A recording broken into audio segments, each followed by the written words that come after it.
waaqayyo faata maqaa waaqayyo eebbifamu ay afura baafadhaa deetumani sagantaan baay'ee waan himameefu ani kiyyatti ce'uudhaan dura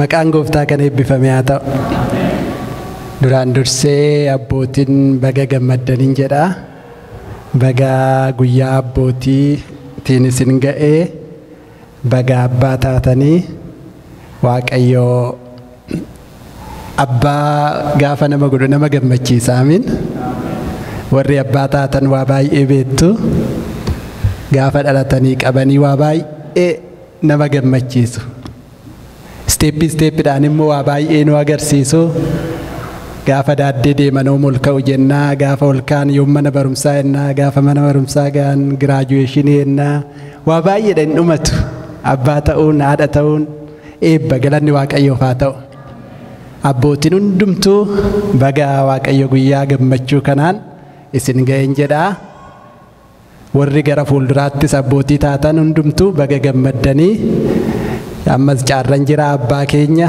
warri abbootii abbaan taane abbaa keessan yeroo hundumaa galateeffachuun thank you jechuun barbaachisaadha galanni waaqayyoof haa ta'u hundumti keenyayyuu utoo abbaan jiraachuu baate as hin jirra maaliif barbaachisaadha kanaaf guyyaa kanaaf galanni waaqayyoof haa ta'u maqaa waaqayyoo haa eebbifamu baga gammaddan amiin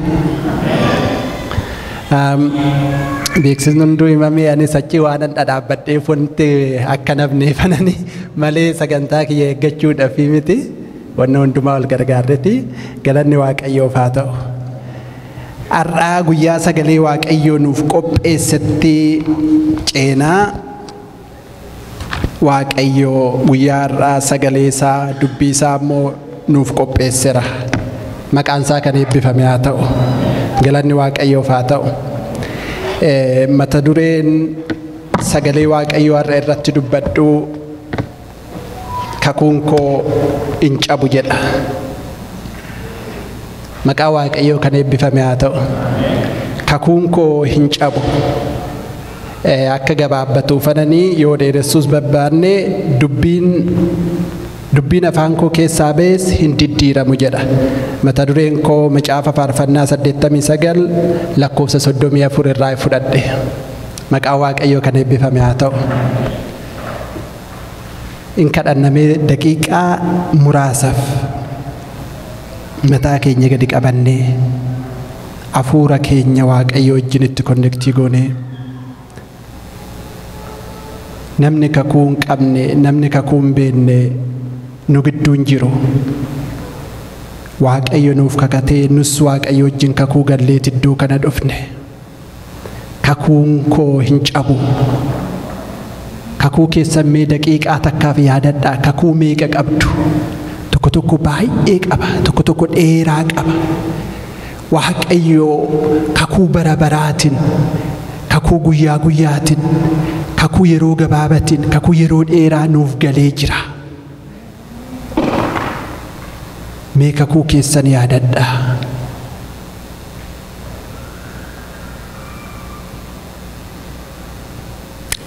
yaa waaqayyo gooftaa sin galateeffadhaa galanni siif haa ta'u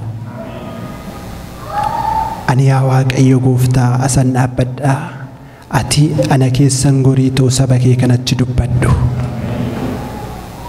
sirraa dhaga'uudhaaf dubbii kee fudhachuudhaaf dubbii kee isa dhuka riphuu yaa waaqayyo keessa namaa qoree ilaalu sana dhaga'uudhaaf kunoo fuula kee dura jirraati nu gargaari maqaa Yesuus Kiristoositiin ameen galanni waaqayyoof haa ta'u kakuun koo hin cabu yookaan immoo waa'ee kakuu covenant jedhama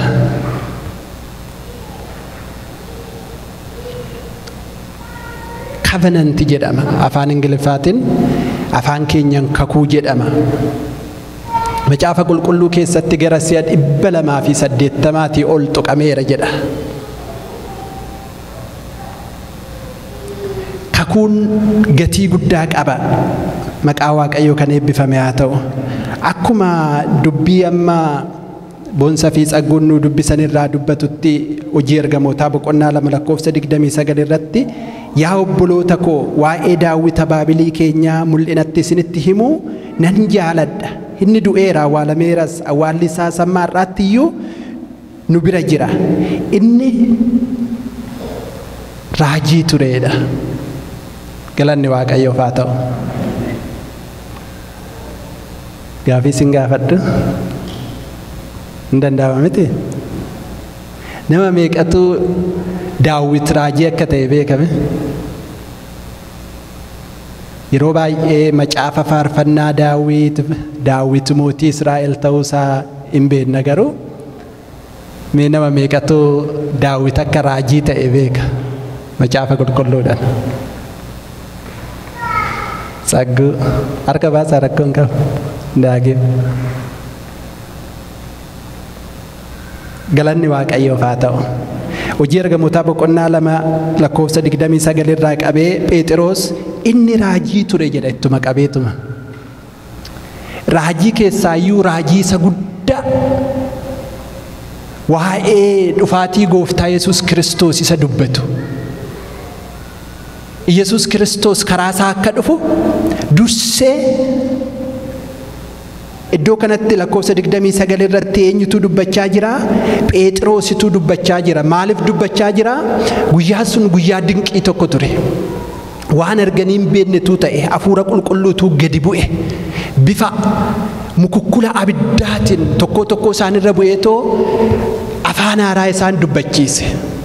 Yeroo kanatti namoonni iddoo sana jiran ol ka'aniitoo maali namni kun hin machaa'e moo maa ursuu maa wocuu tokko immoo afaan keenyan dubbatu afaan keenyan beekan turanii mistira keenya dubbachaa jiru maaltu ta'e jedhanii gaafa gaafatan Phexros 11 wajjin ol ka'ee dhaabbatee jedha. Yaa obboloota koo na dhaggeeffadhaa jedha. Daawit yaa obboloota koo waa'ee Daawit abaabilii keenyaa mul'inatti isinitti himuu nan barbaada. Amma dubbii asitti ta'e kana dubbachuudhaaf waa'ee abaabilii isaa ganama nama gaafadhee tanan ture abaabiliin abbaa meeqaffaa akka ta'e. Abbaa akaakayyuu akaakilee ittaanee abaabiliidha miti? Ittaanee abaabiliidha. Sirriidha. Waa'ee abbaa dhiisee akaakayyuu akaakilee dhiiseetti abaabilii irraa kadhaa Phexros. Waa'ee abaabilii keenyaa Daawit mul'inatti isinitti himuun barbaada. Inni raajii dubbatee ture. Waa'ee raajii inni dubbatee ture sunis immoo waa'ee Kiristoos isa isin fanniftanii du'ee amma immoo deemee inni deemeera. Nuti iddoo kana jirra. Iddoo kanatti waa dinqiitu ta'e. Hafuura qulqulluu nu abdachiisee nuuf kakateetu bu'e. Innis immoo arraba nama tokko irra bu'eetoo afaan haaraa dubbachiisaa jira. Isa kanatu ta'e. Eenyutu dubbate? Daawititu dubbate waa'ee Kiristoos isaan ajjeesaniiru fannisaniiru du'a moo'ee ka'eera. Iddoo sana hin jiru. Garuu Yerusaalemii hanga humna fudhattanitti hin ba'inaa waan jedheef achi turani. Guyyaa kanatti guyyaa Pheenxeqoostee jedhamu kanatti hafuurri qulqulluu sun dhufe. Hafuurri qulqulluu sana dura bu'ee hin beeku. Namarras bu'ee hin beeku. Hojii akkasiis hojjetee hin beeku. Amma waan haaratu ta'e. Maaltu ta'e? Yesuus Kiristoos akkuma abdachiise gaafan deemu hafuura sin gargaaru siniifan erga kan jedhe santu waaqarraa gadi bu'e. Eenyarra bu'e? Namoota walitti qabamanii jiran sanarra bu'e. Maal godhee? Afaan garaagaraatiin dubbachiise. Afaanichi immoo afaan warri dubbatan sun afaanuma dura dubbatanii hin beennedha. Warri kaanitti geessan jarri kun hin machaa'anii maa wocuu jennaan Phexros ol ka'ee dhaabbatee immachoofnes ganama kana dura namni dhugaatiin jalqabne jedheen. Immachoofne kana dura ganamaan namni dhugaatii namaa kennu sin jiru aadaa keenyas miti. Garuu wanti ta'ee jiru kuni waa'ee isa karaa abaabilii keenyaa Daawit abdachiifamee waa'ee hafuura qulqulluu sanatu ta'e. Innis arraba namootarra qubate. Egaa Waaqayyo Yesuus isa isin muka irratti fanniftan kana gooftadhaa fi masii akka godhe Israa'eloonni hundiinuu otoo hin mamin haa beekaniif kun ta'e. Ishakkisiisu. galanni Waaqayyoof haa ta'u. Kakuu in kakatame macaafa qulqulluu keessatti raajotaan karaa adda addaatiin akka Masiihiin dhufu, karaa Daawitiin akka Masiihiin dhufu, akka dhalatu, biyya lafaa cubbuu ishee rakkina ishee akka furu dubbatamee ture. Yoom Phexros iyyuu abaabilii isaati tureera dubbichi. Har'a garuu ta'eetu arge Phexros dubbii kana waggaa barreessu ta'eetu arge. Du'ee akkuma kakate, akkuma Waaqayyo kakate ta'eetu arge.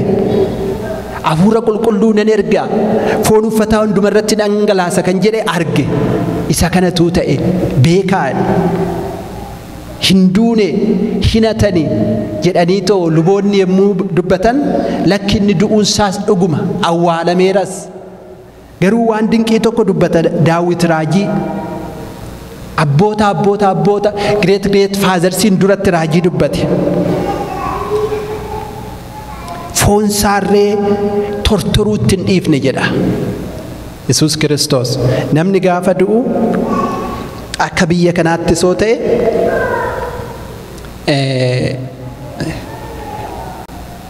foon yeroo muraasan booda in tortora, wal galakkisa. Akka immoo fooliin godhannee fi qoricha waraanama. Daawit garuu raajiidha. Raajii dubbate. Foon isaa tortoratti hin dhiifne jedha.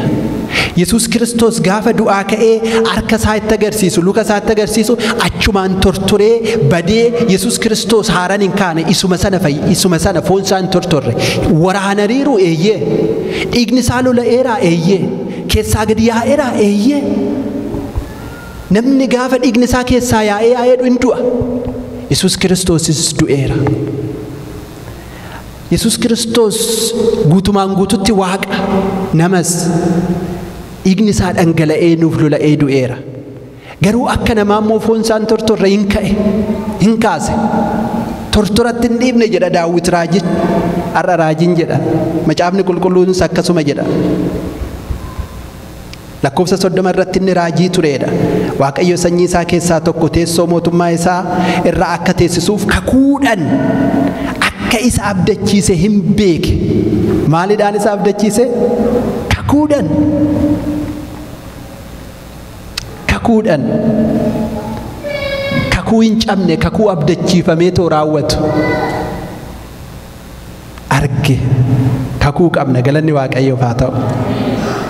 Maalidha kakuun? What is a covenant kan jedhuun xixiqqeessitoo dubbadha. Kakuu.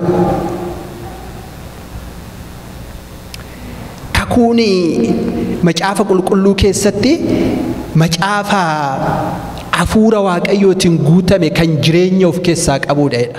Macaafni keenya kuni macaafa kakuuti miti? Macaafni qulqulluun macaafa kakuu jedhama. Inni kun macaafa qulqulluu, macaafa kakuu moofaa fi kakuu haaraadha. Eenyu wajjiniin kakuun kun galame? Eenyu wajjiniin kakichi? Waaqayyotu nuuf gale. Thank you.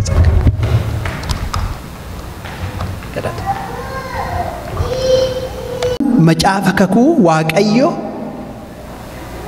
Waaqarraa namaaf galeedha. Kakichi raawwateera eeyyee kan raawwate jira. Ammoo kan raawwatamaa jiru jira. Dhumatee hin dhuman. Gaafa ammaa dubbiin dhumatu maaltu taasisan? Lafti kunis hin xaqallalamteedha. Samiin kunis iddoo isaatiin deemedha. Gaafa kakuun macaafa qulqulluu Waaqayyo jedhe Gooftaa Yesuus Kiristoos hin dhufa jedhee dhufeera, raawwateera. Ammas Gooftaa Yesuus Kiristoos deebi'een dhufa jedhe moo hin jenne? Jedheera. Maalidha gaaraantiin keenya? Nuuf kakate. Amiin. Nuuf kakate. Nuuf kakate. Afaan Giriikiitiin kakuu jechuun maal jechuudha? Diyaateekee jedhama. Diyaateekeen waan arfan tokko of keessatti qaba. Disposition, contract, covenant, testament wantoota kana of keessatti qabata kakuun. Contract yookaan immoo kontraata kan jedhus of keessatti qabata. Covenant kan jedhus, testament kan jedhus, disposition kan jedhus of keessatti qabata. Dispositioniin kun maal akka ta'e dinisheerraa hanga tokko laalee tanan ture. Maal jechuudha? The positive or negative way a person views the world jedha. Kontekstii kakuu kana keessatti dispositioning inni jedhu karaa itti namni tokko karaa negatiivas ta'ee karaa pozitiivatiin addunyaa kana ittiin ilaalu. Nuti akka waaqayyootti, akka ijoollee waaqayyootti, akka amantoota waaqayyootti addunyaa kana akkamitti ilaalla? Lafa kana akkamitti ilaalla? Positive wayii ilaalla. Negatiiviinis guuteera. Akkamitti ilaalla? Isa waaqayyo nuuf kenneedha. Amiin. Sagalee waaqayyoo keessatti guyyaa eenyutu nuuf kenne? Waaqayyoodha. Halkan eenyutu nuuf kenne? Waaqayyoodha. Seera uumamaa boqonnaa 8 keessatti dubbata. Boqonnaa 8 lakkoofsa 2 irraa qabeetoo in dubbata. Gara fuulduraatti jira garuu nan dubbadha. Waaqayyo kakuudhaan nuuf kaa'e. Wanta waaqayyo kakuudhaan nuuf kaa'e eenyumtuu itti bu'uus hin danda'u, iddoo isaatii sochoosuus hin danda'u. Uumama boqonnaa 8 lakkoofsa 22 dhiifama. Egaa amma bara lafti kun itti jiraattutti midhaan facaasuun fi sassaabuun, dhaamochii fi hoo'i, bonnii fi ganni, guyyaa fi halkan ittuma fufu malee hin dhaabbatan jedha. Amma yoomitti bara lafti kun itti jiraattutti. Galanni waaqayyoof haa ta'u. Kakuu gurguddaa waaqayyoo nuuf gale keessaa kan humni namaa itti bu'uu hin dandeenye, kan eenyumtuu iddoo isaatii sochoosuu hin dandeenye baay'eetu jira. Ammamaa guddatanii tekinooloojiin ammamaa deemu guyyaa kana sa'aatirraa dhaabanii halkanitti dabaluu hin danda'an irraa muranii too. Danda'u? Hin danda'an. Eenyutu dhaabe? Waaqayyotu kakuudhaan dhaabe. Bonaa fi ganna wal jala jijjiiranii yaa bonaa ati dursiimee xiqqoo nuu turi, yaa gannaa ati deemi jechuu hin danda'an. Eenyumtuu biyyi kamiyyuu addunyaan kamiyyuu. Qorraa fi hoo'an iddoo isaa jijjiiruu hin danda'u. Garuu wanti tokko wanni gochuu danda'an hin jiru. Mana keenyatti gallee uffata uffachuu dandeenya. AC banachuu dandeenya. Isa uumamaa waaqayyo kaa'e sana iddoo isaatii sochoosuu hin dandeenya. Amiin. Inni kun kakuudhaan dhaabbate jedha. Amma lafti kun jirtutti isaan kun itti fufuudha. Facaasuu fi haamuun itti fufaidha. Ittuma fufaa jira miti? Akkamitti yeroo waaqayyo kaa'e sanatti yeroo facaasuun itti jirutti facaasuu, yeroo haamuun itti jirutti haamuu.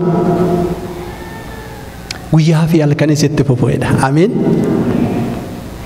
Isaan kana waaqayyotu kakuudhaan dhaabe. Dubbii isaatiin dhaabe. Akkasumatti waan ta'ee miti kakuudhaan dubbii isaatiin dhaabe jedha. Samaayii kana dubbii isaarra dhaabe. Dubbii isaatiin. Lafas, guyyaas, halkanis, gannas, bonas kakuu isaatiin set godheetoo dhaabe. Akkamitti ilaalla nuti? Positive way. Yaa waaqayyo, anaan waan na uumteef, guyyaa waan naa kenniteef, halkan waan naa kenniteef, eebba kee waan naa kenniteef, akkan jiraadhuuf waan na jiraachifteef galanni siif haa ta'u innee karaa kanaan laalla. Namoonni biraa negeetiif wayii ilaaluu danda'u.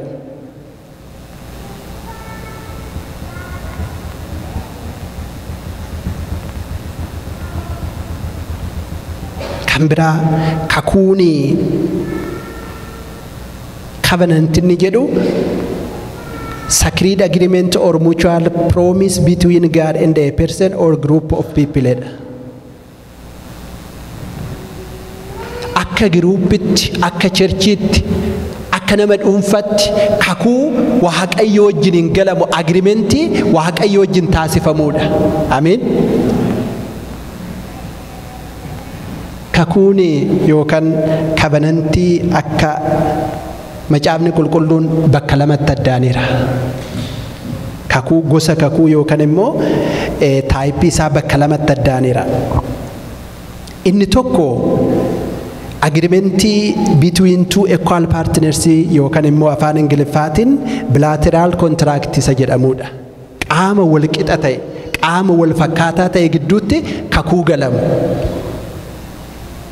Equal partners namaa fi nama gidduu, bizinesii fi bizinesii gidduu, biyyaa fi biyya gidduu, horizontaalii isa ta'e isa lafa kanarratti nuti goonu yeroo bilbila keenya bitannu, yeroo ID keenya baafannu, yeroo kaardii baankii wajjin walitti gallu agreementiiwwan ta'an horizontaalii inni ta'u kuni equal partners yookaan wal fakkaataa kakuu isa ta'uudha yookaan immoo waliigaltee isa ta'uudha.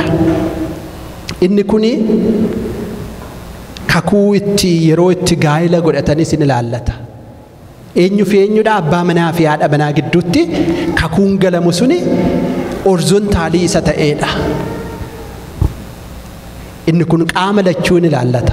Abbaa manaas haadha manaas bizinesii biyyaaf biyya qaama lachuu kan ilaallatu kakuu akkanaatu jira. Maqaa Waaqayyoo kan eebbifame haa ta'u. Horizontal agreement isa ta'e. Namni jireenya isaa bara isaa yeroo baay'ee kan itti dabarsuu fi kan gatii itti kaffalu wanta kakuu galeefidha. Amiin. Sirrii miti? Wanta kakanneef tokko, wanta kakuudhaan itti seenne tokko dhiisuun ni ulfaata, si cabsuun keessaa bahuunis ni ulfaata. Gaa'elli isa tokkodha, fakkeenya tokkodha. Isa tokko cabsuu dandeenya, kakuun cabuu danda'a. Garuu kakuu akka sagalee Waaqayyootti itti galle kan keessaan baane bara jireenya keenyatti itti galle itti seenne tokko cabsuu kan hin danda'amne hin jira. Galanni Waaqayyoof haa ta'u. Gosti lammaffaan kakuu gaaraa fi gajjallaa yookaan immoo vertikaalii isa jedhamu. Inni kun akka biyya lafaatti moototaa fi uummata yookaan immoo qaama guddaa olii fi isa gadi wajjin isa galamuudha. Isa kanan laalu ani garuu kanan laalu vertikaalii Waaqayyoo fi nama gidduutti kakuu ta'u. Inni kun vertikaalii jedhama. Galanni Waaqayyoof haa ta'u. Waaqayyo gizee baay'ee in kakata. Eenyudhaaf? Namaaf in kakata. Saba Israa'eliif in kakata. Waan nuuf qopheesse akka nu jalaa hambisne nuuf kakata. Amiin. Akkas jedha waa'ee Daawitiif kakate yeroo dubbatu. Yoo guyyaa fi halkan iddoo isaanii gallakkisuu jijjiiruu dandeessan malee isan Daawitiif kakadhe gonkumaa jijjiiramuu hin danda'u jedha. Dhuguma namni halkanii fi guyyaa iddoo isaa ol jijjiiree yookaan immoo irraa muree irraa itti dabalee jijjiiruu danda'u jira? Hin jiru. Akkasuma kakuun ani Daawitiif gale hin jijjiiramu, hin cabu, iddoo isaa gadi hin dhiisu, yeroo isaa eeggatee isa ta'uudha jedha. Maqaa Waaqayyoo kan eebbifame haa ta'u. Kanaaf kakuu Waaqayyoo olii gajjallaa isa ta'u kanarrattan xiqqoo ishii fookasii godha yeroo keenya baay'ee fudhadhu. Akkuma hin jedhe macaafni qulqulluun macaafa kakuuti. A book of covenant jedhama. Isa jalatti maal nu agarsiisa ree covenantiin nuu fi Waaqayyo gidduutti nuuf galame kun karaa macaafa qulqulluutiin nuuf galame tokkoffaa irratti waliigaltee keenya qabna nuti. Waaqayyo wajjin waliigaltee qabna. Lammaffaa irratti mul'ata Waaqayyo biraa gara namaa dhufu nutti agarsiisa. Amiin. Revelation Waaqayyo biratti ta'e isa gara fuulduraatti ta'u isa amma ta'aa jiru waan biyyi lafaa kun ta'u huneetaa isaa hundumaa kan ittiin arginu only wayiin agreementiin keenya macaafa qulqulluu bichaadha. Galanni Waaqayyoof haa ta'u. Karaa biraatiin inni dhufu gaaraantiin qabu. Karaa dalgaatiin inni dhufu kanaan achitti agreementii keenya kanaa alatti inni ta'e nuuf hin hojjetu. Isa kana jala mureen dubbadha. Waaqayyoo fi nama kan waliin ga'u kan karaa dheeraa deemsisu mul'ata yookaan isa karaa sagalee Waaqayyoo nuuf kenname kanaadha. Maqaan Waaqayyoo kan eebbifame haa ta'u. Mul'ata kana mul'ata Waaqayyoo biraa ta'e nu biraan ga'aa. Mul'atichuma mul'ate immoo ijoollee isaa bira saba isaa bira akka ga'u taasisa. arfaffaan Yesuus Kiristoos isa amantii keenya jalqabsiisee xumursiisu isaan wal nu barsiisa. Ameen. Macaafni qulqulluun kun the outer and the finisher of our faith jedha. Isa nu jalqabsiisee nu xumursiisu. Yeroo hundumaa nu wajjiniin kan ta'u isa nutti agarsiisa. Shanaffaan immoo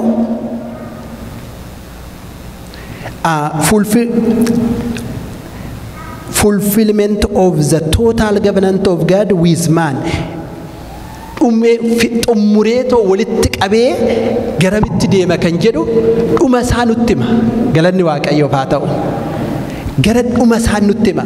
Mee macaafa qulqulluu keessaa kakuu Israa'el wajjin gale Isaayyaas 41 lakkoofsa 8 fi 10 baafanna warri qabdan. Israa'el wajjin kakuu Waaqayyo gale namni naa dubbistan yoo jiraattan macaafa Isaayyaas boqonnaa 41 lakkoofsa 8 hanga 10 akkasumas raajicha Ermiyaas 33 lakkoofsa 14 saguu naa dubbista. Okay.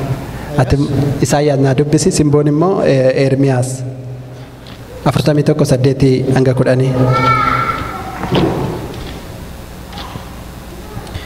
Yaa Israa'el ati garuu garbicha kooti. Yaa Yaaqoob ani si fudhadheera. Ati sanyii Abrahaam sanyii fira kootiiti. Ani andaara lafaatii sin fide biyya fagoodhaas sin waame. Ati garbicha kooti ani si fudhadheera. Ani sin tuffanne nan jedhe. Egaa ani si wajji waanan jiruuf hin sodaatin. Ani Waaqayyo keetii hin nayin. Ani sin jabeessaa ani sin gargaaras. Herree qajeelummaa koo isa mirgaatiin ol sin qaba. Ameen. Waaqayyo isa eebbisu. Simboo Ermiyaas 33:14.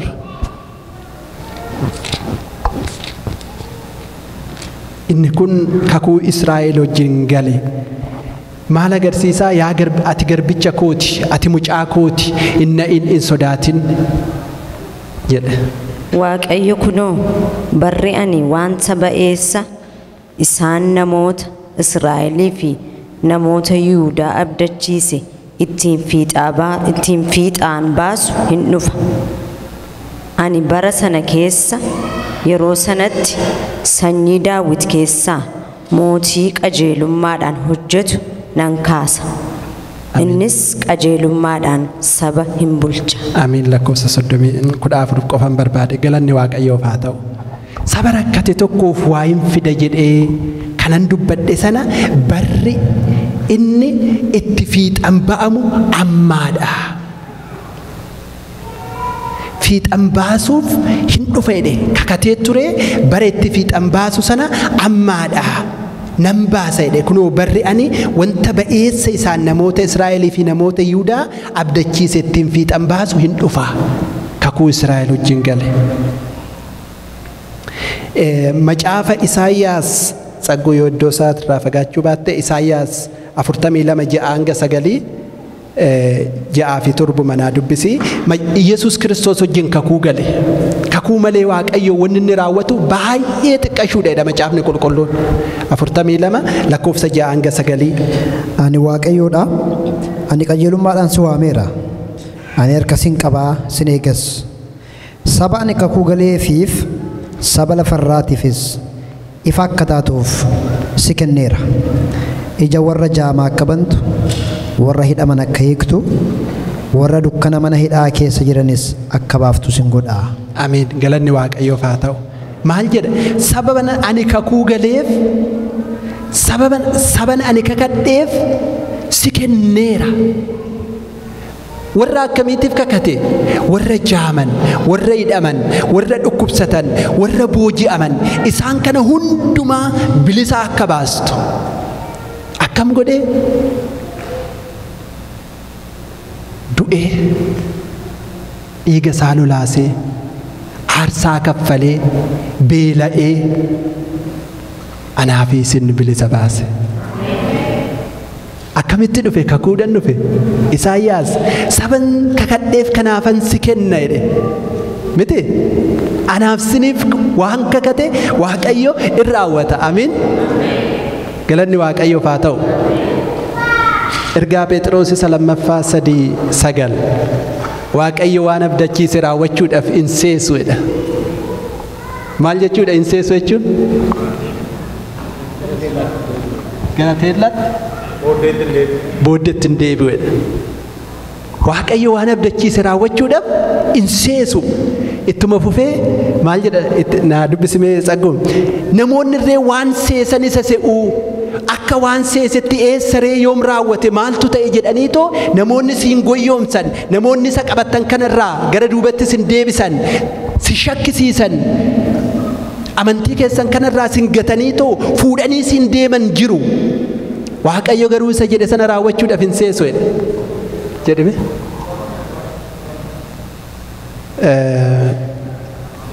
lammaffaa lakkoofsa meeqa? 3:9 akkas jedha.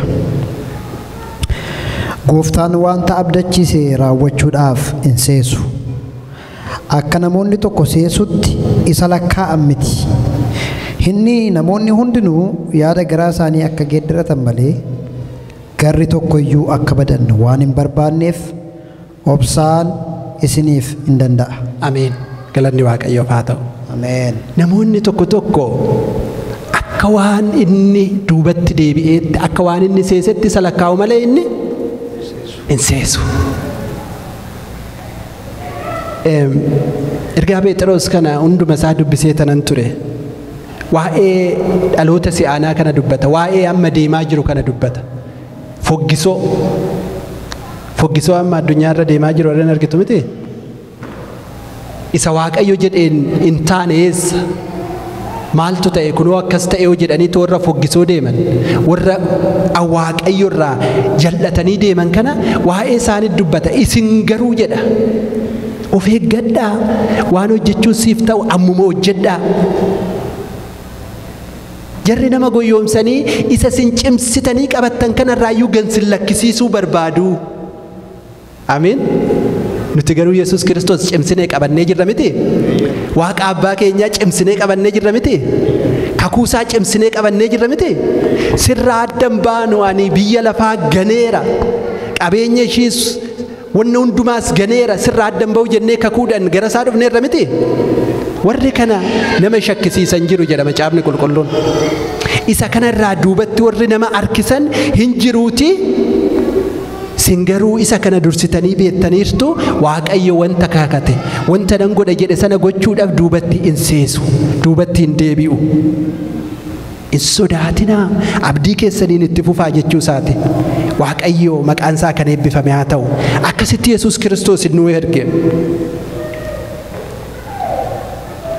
God made covenant with us in Christ. Efesoon 1:4.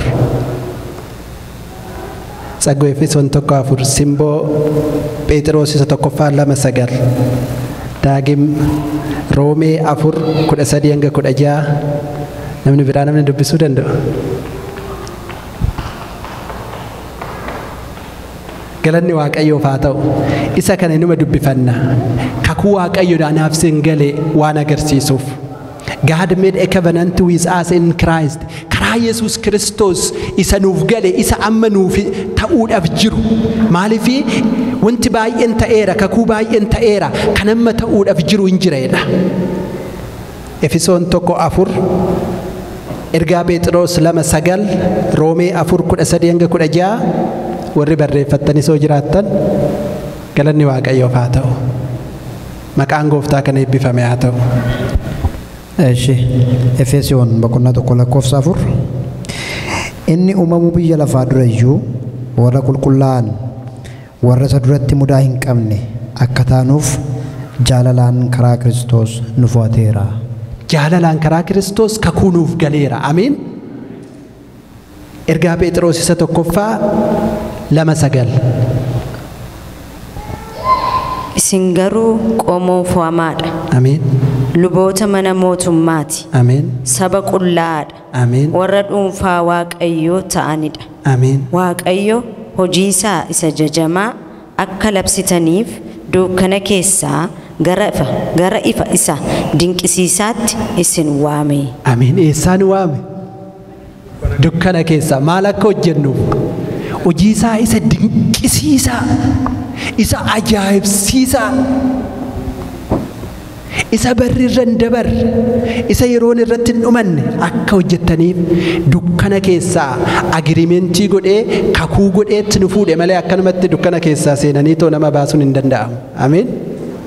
Akkasumatti nu hin baasne. Roomee 4:13 daagam. Hanga 13:14 naa dubbiste nagaa dheeradha. Abdiin Abrahaamiif yookiis sanyii isaaf kenname biyya lafaa akka ta'an. Kunis Abrahaam seera waan eeguuf hin ta'in amantiidhaan qajeelummaa waan argate isaaf kenname. Namoonni seericha eeguudhaan haala sana argatu yoo ta'e, amantiin namaa akkasumaan abdiin Waaqayyoos gadi malee hafu. Seerri dheekkamsa Waaqayyoo hin fida, garuu seerri hin jiru ta'e seerarra darbuus hin jiru. Kanaafis abdichi ayyaanarraa kan ka'e sanyii isaa hundumaafis kan eegamu akka ta'u amantii irra hin dhaabatee, kunis warra seera eeguutti qabaman duwwaaf osoo hin ta'in warra akka Abrahaam amananiifis hin eegama. Abrahaam abbaa hunduma keenyatti karaa amantii. Inni kun Abrahaam duwwaa otoo hin ta'in warra akka Abrahaam gooftaa amananii wajjin deeman kanaafis hin eegama. Nuuf eegameera. Amiin. Kakuun nuuf eegameera. Maaliif akka Abrahaamitti amanne? Abrahaam otoo hin bahin ture nama xaa'otii, nama waaqa ormaa waaqessu ture miti. Waaqayyotu achi keessaa gottotee naaf ba'i.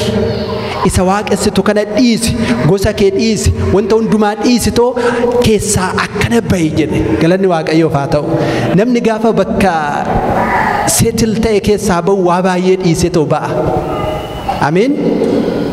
Akkasimiti waa baay'ee dhiisetoo ba'a. Iddoo eeri'aa isaa gaafa gallakkisee deemu isloolii waa baay'ee dhiisetoo ba'a. Isa kana immoo kan nu hubachiisu Ruut akkas jette. Naa'omii biraa gaafa hin deebi'u jettu ani suma wajjin nan deema jetteen. Waaqni keetis waaqa kiyya, sabni keetis saba kiyya. Wanni ati gootu hundumtuus kan kiyya hin ta'a.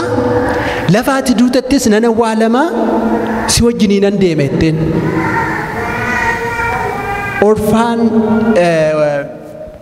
obboleettiin yookaan immoo haati manaa obboleettii miti Naahom ijoolleen Naahom irraa du'an sun Ruuti wajjin turte sun hin deebiteedha. Gaafa ishiin deebitu maal jedha sagalee Waaqayyoo? Gara waaqayyolii isheetti deebitee, gara saba isheetti deebitee, gara aadaa isheetti deebiteedha. Galanni Waaqayyoof haa ta'u. Gaafa baanu wanta nu rakkise tokko dhiifne keessaa baana. Gaafa gara mana Waaqayyoo dhufnu kana gaafa gooftattas makamnu achitti waan dhiifnee biraa deemne qabna. Galanni Waaqayyoof haa ta'u. Maqaan Waaqayyoo kan eebbifame haa ta'u. Dubbichis immoo nama dhiisisa. Waaqayyo isa nuuf hin taane nurraa ciccireet, isa nama rakkisu nurraa gallakkisiiseet akkana nu baasa malee walumatti akkasitti nu fidee miti. Amiin. Dukkana jireenya namaa dukkaneessu, hubannaa namaa dukkaneessu, qalbii namaa dukkaneessu sana nurraa kaaseet ifatti nu baase. Akkas jedha miti. Iddoo amma simboon nuuf dubbiste Phexros 2:9 irratti dukkana keessaa jedha. Dukkanni kun wanta jireenya namaatti haguugee akka hin argine nama taasisu, wallaalaa nama godhu, waaqoliin taaneef akka waaqessinu nama godhu, jireenya baraabaraa warra nabdanne, warra garaan isaanii hojiin isaanii lafa kana ta'e isaan keessaa akkana nu baase, hubannaa nuuf kenne, kakuudhaan nu baase. Galanni Waaqayyoof haa ta'u. Maqaan Waaqayyoo kan eebbifame haa ta'u. Bara baraan innaa ulfaatu. Waaqayyoo kakuudhaan akkana nu baase. Galaatiyaa 3:16 dubbisee tanani gara xumuraatti fida. Macaafa Galaatiyaa boqonnaa 3 lakkoofsa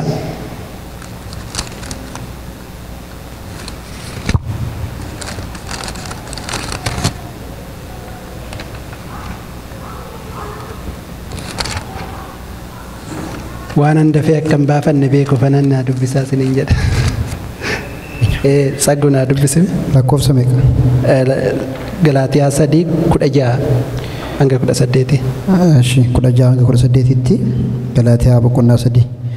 Egaa Waaqayyoo Abrahaamii fi ilma isaatiif abdii kenneera. Caafanni qulqullaa'aan akka nama baay'eedhaaf dubbatamutti hiddoota hin jedhu, akka nama tokkoof dubbatamutti hidda jedha. Innis Kiristoos. Ameen. Kana jechuun kos seerri inni waggaa 430 booddee kenname suni abdii sana balleessuudhaaf kakuu Waaqayyoo duraan dursee galee ture diiguu hin danda'u jechuu kooti. Fayyina argachuun seeratti hidhameera yoo ta'e immoo si'achi abdii Waaqayyootti hidhamuu hin danda'u. Haa ta'u iyyuu malee Waaqayyo kennaa ayyaanaa isa Abrahaamiif karaa abdii sanaa kenneefi. Ameen. Galanni Waaqayyoof haa ta'u. Waaqayyo abdii nuuf kenne, kakuu nuuf gale. Inni kun immoo akka nuuf raawwatuuf abdichi nuuf kennes immoo Kiristoos akka ta'e waan hubateefi. Galanni Waaqayyoof haa ta'u. Maqaan Waaqayyoo kan eebbifame haa ta'u. Akkas jedha Maatiyos 24:35 irratti, Waaqni fi lafti darbuuf jiru dubbiin koo garuu gonkumaa hin darbu jedheedha. Dubbichi kun dubbii kakuu sagalee Waaqayyooti. Ameen. Dubbichi kun jireenya of keessaa qaba. Ameen. Akkamitti jireenya of keessaa qaba? Akkamitti waa hojjeta? Galanni Waaqayyoof haa ta'u. Hundumti keenya bilbila hin qabna miti? Bilbilli keenya kun waa baay'ee akka nu hojjetu hin beekna miti? Hin beekna miti? Asuma teenyee lafa fagootti dubbachuu dandeenya. Waan adda addaa ittiin bituu gurguruu dandeenya. Miti? Sin caalan beeku waan baay'ee hojjeta. Gaafa charjiin isaa du'e yoo dhimma baasa? Hin baasu. Wanna barbaanne akka keessaa of keessaa qabu hin beekna, garuu charjii gaafa hin godhamne dhimma nu hin baasu. Kanaaf baannee deemnus dhiinus gatii nuuf hin qabu. Galanni Waaqayyoof haa ta'u. Dubbichi kun akka waa godhu hin beekna. Hin beekna miti? Maal barbaachisa ree? Charjii gochuu nu barbaachisa. Amiin. Akkamitti charjii goona? Akkamitti charjii godhan? Hin qo'anne hin dubbisna. Galanni Waaqayyoof haa ta'u. Waan charjii hin godhamneef natti fakkaata namni baay'een nan baatee deemuu dhiisu. Nama harkatti hin du'e laata? Charjiisa? Hin du'e? Otoo bilbilli keenya kun charjiin taane ta'ee homaa tokko gatii nuuf hin baasu. Garuu akka waa baay'ee hojjetu beekna be. Isa malee akka waa socho'uu hin dandeenye, bizineesii hojjechuu akka hin dandeenye, waan baay'ee bilbila keenya yoo qabanne malee akka waa gochuu akka hin dandeenye beekna. Amiin. Kana malee waa gochuu akka hin dandeenyes beekna. Amiin. Wangeela malee waa gochuu hin dandeenye. Garuu charjii barbaada, dubbisuu barbaada, tsoomaaf sagada barbaada. Hafuura qulqulluu itti waamuu barbaada. Gaafa abiddi isaa itti qabatu waa godha. Galanni Waaqayyoof haa ta'u. Ol kaanee kadhanname. Dubbichi kun waa godha. Haleluuyaa. Gaafa dubbicha dubbifannee kadhannu hin fayyisa. Jaamaa ittiin banama. Naafatu ittiin diriira. Mana keenyatu ittiin dhaabbata. Jireenya keenyatu ittiin qajeela. Yoo dadhabne humna nutti godha. Waan gaafanne sana karaa sanaan hin godha. Galanni Waaqayyoof haa ta'u. Dubbichi kun dubbii dhugaati. Amiin. Waaqayyotu kakuudhaan dhaabe akka hin cabne, akka hin jijjiiramne, akka waa godhu, akka waa raawwatu isa kana kan kakuudhaan nuuf jabeesse Waaqayyo Gooftaa Israa'eliidha. Maqaan isaa kan eebbifame haa ta'u. Kakuu moofaa fi kakuu haaraa jedha. Kakuu moofaan kakuu isa haaraa irratti yookaan iddoo isaatii jijjiiraa miti. Isa kana hin haaresse. hinaaresse inni sunis inuma jira garuu waaqayyo hinaaresse ilma isaa erguudhaan dubbii isaatiin nuuf haaresse hin kadhannamee dhugaan sinitti hima macaafa qulqulluu kana charjii isaa irraan buqqisina faarfannaa tokko beennameen kadhanna hin faarfanna mo'ani soonu gargaare abdiin qaba kakuun qabaanii yaadiinaa kan jedhu faarfannee xumurra